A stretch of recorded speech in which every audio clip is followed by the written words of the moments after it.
வாழ்த்தொலி. புதிய கட்டளையை நான் உங்களுக்கு கொடுக்கிறேன். நான் உங்களிடம் அன்பு செலுத்தியது போல நீங்களும் ஒருவர் மற்றவரிடம் அன்பு செலுத்துங்கள் என்கிறார் ஆண்டவர். மத்தேயு 5:43-48 வரை. உனக்கு அடுத்திருப்பவரிடம்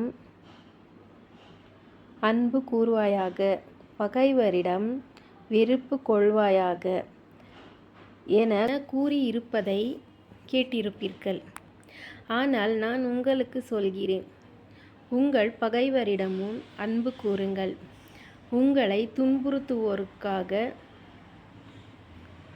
இறைவனிடம் வேண்டுங்கள். இப்படி செய்வதால் நீங்கள் உங்கள் விண்ணக தந்தையின் மக்கள் ஆவீர்கள். ஏனெனில் அவர் நல்லோர் மேலும் தீயோர் மேலும் தம் கதிரவனை உதிர்த்தெழச் செய்கிறார். நேர்மையுள்ளோர் மேலும் நேர்மையற்றோர் மேலும் மழை பெய்யச் செய்கிறார்.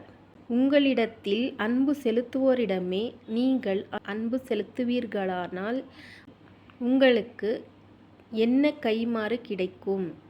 வரி தண்டுவோரும் இவ்வாறு செய்வதில்லையா? நீங்கள் உங்கள் சகோதரர் சகோதரிகளுக்கு மட்டும் வாழ்த்து கூறுவீர்களானால் நீங்கள் மற்றவர்களுக்கு மேலாக செய்து விடுவதென்ன?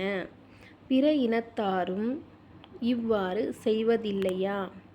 ஆதலால் உங்கள் விண்ணக தந்தை நிறைவுள்ளவராய் இருப்பது போல நீங்களும் நிறைவுள்ளவராய் இருங்கள். இது ஆண்டவரின் அருள்வாக்கு. இறைவா, உமக்கு நன்றி.